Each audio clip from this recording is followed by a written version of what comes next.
And a great place to find some of the very latest in homegrown tech is at exhibitions like the New Electronics Show, which took place in Moscow in March of 2013.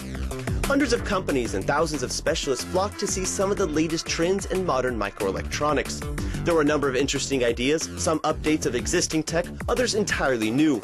One of the more innovative devices we found was offered by MultiClet, a processor maker that has come up with a revolutionary way to get at the age-old problem of how to best organize operations. Our processor is a unique device which was designed on the basis of a multicellular architecture and had never been implemented in a processor prior to our product. Existing processors that account for a large share of the market worldwide are based on the von Neumann architecture.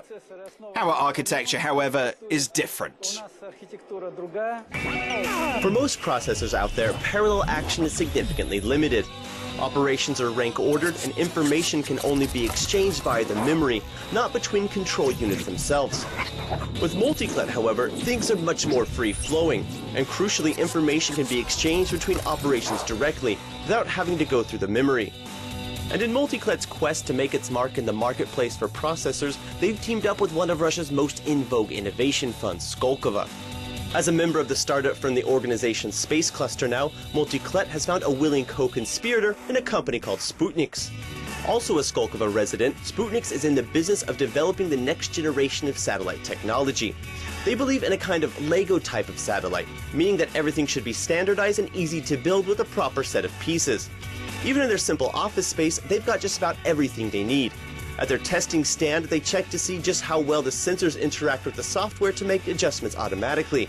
But the hardware that eventually gets put on board their miniature Earth orbiters will have to deal with conditions slightly more testing than the air-conditioned rooms here.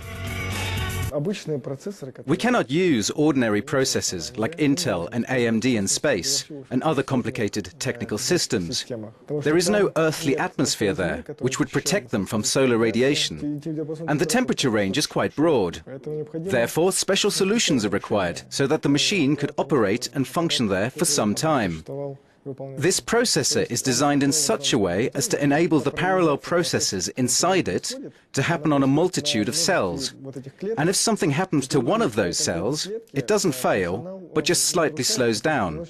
As a result, it's hard to disrupt its work. Now for Sputniks' current models under development, the latest MultiClet chip wasn't ready for action. It's reportedly undergoing the final checks to ensure that it can handle any climactic conditions thrown at it, including those beyond the temperate environs of Earth's atmosphere.